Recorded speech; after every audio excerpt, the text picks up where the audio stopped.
Hello, BookTube, and welcome to day 16, I think it is, of Vlogmas. I've sort of dropped the ball a little on Vlogmas. I know that it's not written anywhere. Of course, there are no rules, but the sort of unspoken idea of vlogging, vlogging, as our drunken uncle Sean the Book Maniac puts it, is clearly to do something different, to go out and about, I have been dropping the ball on that because the first week of Vlogmas was insanely cold, and then one thing led to another, and I just haven't done that. I will, because I will continue to vlog.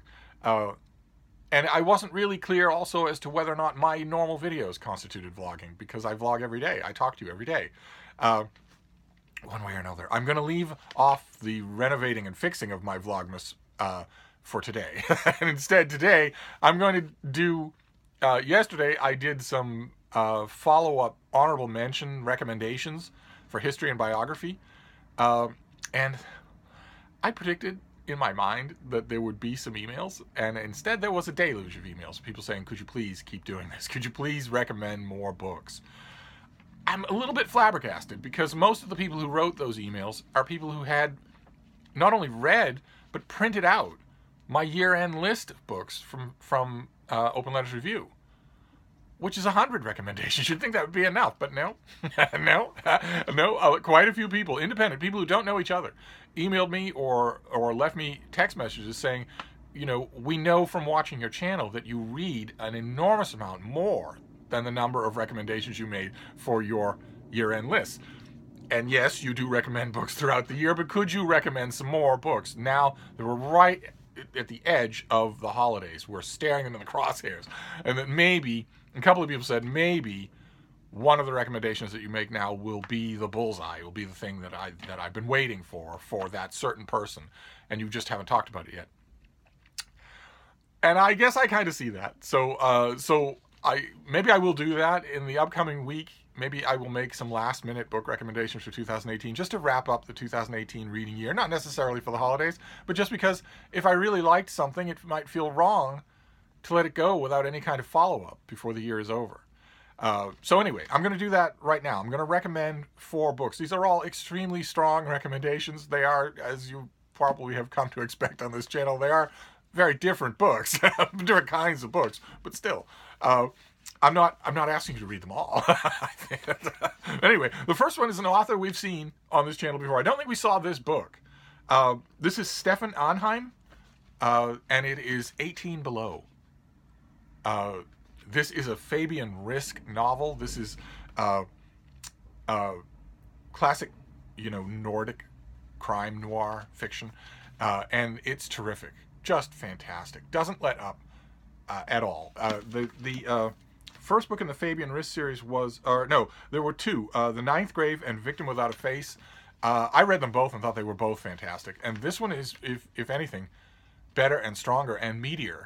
So I highly, highly recommend it. If you like thrillers, especially if you like thrillers that don't take their time setting out the finery, that get right to business, then you're going to love this book. Let me describe you. On a hot summer's day, the police chase a speeding car through the streets of Helsingborg. When they reach the bridge, the driver keeps going straight into the cold, dark waters of the Øresund Strait. The body recovered from the wreck is that of Peter Bryce, one of the city's richest tech entrepreneurs. Fabian Risk and his team are confident this is suicide. Young, rich, successful, Bryce just didn't know how to ask for help, right? The car goes off a bridge, with only one person in it, you're confident that it's suicide. But when the autopsy reveals something unexpected, Bryce was already dead when his car crashed. He had been brutally murdered 2 months ago, and his body frozen in perfect condition at 18 degrees below zero. Something doesn't add up, and when a string of other odd murders and unusual behaviors come to light in the area, Fabian Risk takes the case. And that's great enough, that opening gambit, where a frozen body drives off a car off a ramp into the water. That's great enough, but one of those subsequent bizarre murders is even more bizarre, and I don't know how Stefan Anheim sleeps at night. I don't know how any of his friends could ever turn their back on him. But I don't care, as long as it produces books like this. These are thrillers that just have no fat on them at all. So I strongly recommend it. Then the next one is a memoir. And it belongs to that small subgenre of memoirs that are memoirs of place, mainly. I mean, it's the author's life and all of his most prominent memories and whatnot. But it's also a love letter to a place and to the way that a place shapes a person. You've seen, I'm sure, memoirs like that. Naguib Mahfouz, for instance, comes to mind, but there are plenty of others where a place is built street by street, building by building, memory by memory, into something real. That Orhan Pamuk did it as well. These kinds of books are amazing, especially to me amazing when the place they memorialize doesn't exist anymore, because now it still does, right? And that's incredible. That's absolutely amazing. You can read that. Well, for instance, Boston memoirs. There are prominent writers who have written Boston memoirs. Samuel Eliot Morison wrote one about a Boston that is thoroughly vanished, but it lives in the pages of his book. And that's this one. Jamal Majoub is the author's name, and this is A Line in the River, and it's about Khartoum. And I don't know if you can tell, but the cover is embossed with the city on either side of the river. It's just a lovely package by Bloomsbury. And this is just his memoir of growing up. The thing is inset. A lot of these things are somewhat touchingly with small black and white photos, so that the impression that you get as you're reading is often akin to flipping through the pages of a photo album, as opposed to a glossy inset of full color photos that show high definition whatever. These things are designed to be aids to memory, and this. Let me read you a little bit about it. But this is just amazing. Just an amazing book. So touching and so beautifully written. Oh my, so beautifully written. In 1956, Sudan gained independence from Britain. On the brink of a promising future, it instead descended into civil war and conflict, including a crisis in Darfur that has claimed hundreds of thousands of lives and driven many more from their homes. When the 1989 coup brought a hardline Islamist regime to power, Jamal Majoub's family were among those who fled. Almost 20 years later, he returned to a country on the brink of rupture. Rediscovering the city in which his formative years were spent, Majoub encounters people and places he left behind.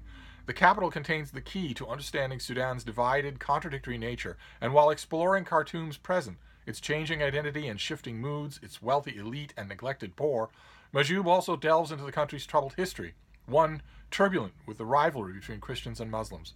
His search for answers evolves into a thoughtful meditation on the meaning of identity, both personal and national. And from watching this channel that sounds very much like pub sheet, just boilerplate. But in this case, it's true. This is a remarkable book. I don't know quite who it would appeal to, but then again, it has nothing in common with me, and I loved it. So if you see it, for instance, at your library and you want to give it a try, it gets a very strong recommendation from Steve. Then this next one, this next book is a Dorian Kindersley production, and those of you who know DK books will know already that means it's going to be visually sumptuous, and I am ready for that when it comes to DK books, because they have a magic that no one else has. The technology is available to everybody, but they have a magic when it comes to making illustrated books that no one else can touch. So I was ready for that, and even so, I was blown away by this book, which is just incredible. This is the illustrated Bible, story by story, and what it is, it's the stories of the Bible, the quintessential stories of the Bible. Joseph and his brothers, Esther, Samson. It's also places. There's Hebron, where it tells you where the place is, gives you the beautiful high definition photos, gives you pictures throughout history, and also thematic character studies. So you get the stories of David, but you also get an overview of him with the usual 2-page spread. There are timelines, there are inset pieces of exposition, there are copious quotes. This is just an amazing book. It's not exactly an illustrated Bible, right? Because it leaves out all the bits of the Bible that you wouldn't want to read unless you had a gun to your head, which is also probably forbidden in Deuteronomy. But it just gloriously illustrates the stories that we do know, the stories that do form all of Western literature. So that you can scarcely turn. I read the whole thing from front to back because I know these stories. I hate to say it because it feels like a betrayal of my friends from Greece and Rome, but I know these stories better than any stories that exist. I know them better than any stories, even better than Ovid. And I flipped through the book. I went through it first, front to back. This is a genealogy of what the books are, from tablets to stone to paper. And then once I was done with that, once I had seen every page and studied everything, then I went through and just looked bit by bit. I'd hunker down on one story or another. This is probably not cheap. I don't think I have a pub sheet for it. It's $50. I would argue that is $50 well spent if you have it, because you're never going to stop using this thing. You're never going to stop enjoying it, and neither is anyone else that you live with. It's just it's not $50 for, you know, a current study of rearmament of Germany in the 1930s, where it's $50 because the academic press has an investment to recoup. Instead, it's $50 because it costs that much to make something this elaborate and employ these artists to do this. But I highly recommend it. Highly recommend it. And then the last book that I want to recommend for this day of Vlogmas is a romance novel. It's the latest in a series, but this is not one of those series where you have to read it in order. You can plunk down at any point. And this is The Lady Traveler's Guide to Deception with an Unlikely Earl by Victoria Alexander. This series is rapidly becoming one of my favorites. And I want to describe to you the plot here, because the Sydney Honeywell, the main heroine of the story, is wonderful. And oh my God, her elderly female relatives are even more wonderful. I wish they had a book of their own, because they are a hoot whenever they're on the page. But anyway, Harry Armstrong has spent years in Egypt. He is our dashing hero. Look at the gorgeous step back on this thing. Isn't that amazing? He's our hero, not because he's a lowly archaeologist, but of course because he inherits a title. He spent years in Egypt recovering relics and disregarding rules. Now he's back in England with a new title and a new purpose, penning his exploits. But his efforts are overshadowed by London's favorite writer about Egypt, a woman they call the Queen of the Desert, of all things. Worse, her stories, serialized in newspapers and reprinted in books, are complete rubbish. because the new Earl becomes aware that there's this literary sensation who's casting shade on all of what he would write, and looks through the books and realizes this is ridiculous. This person's never even been to Egypt. This is garbage. Goes on a bit of a crusade. Miss Sydney Honeywell didn't set out to deceive anyone. It's not her fault readers assumed tales of a lady adventurer in Egypt were real. Admitting her inadvertent deception now would destroy her reputation and her livelihood. But when the Earl of Brenton challenges her to travel to Egypt and prove her expertise, accompanied by his dashing, arrogant nephew, what choice does she have but to pack her bags? With the matchmaking founders of the Lady Traveler Society in tow, those are our chorus of elderly intervening biddy beans, Harry is determined to expose Sydney's secret. But the truth might not be as great a revelation as discovering that love can strike even the most stubborn of hearts.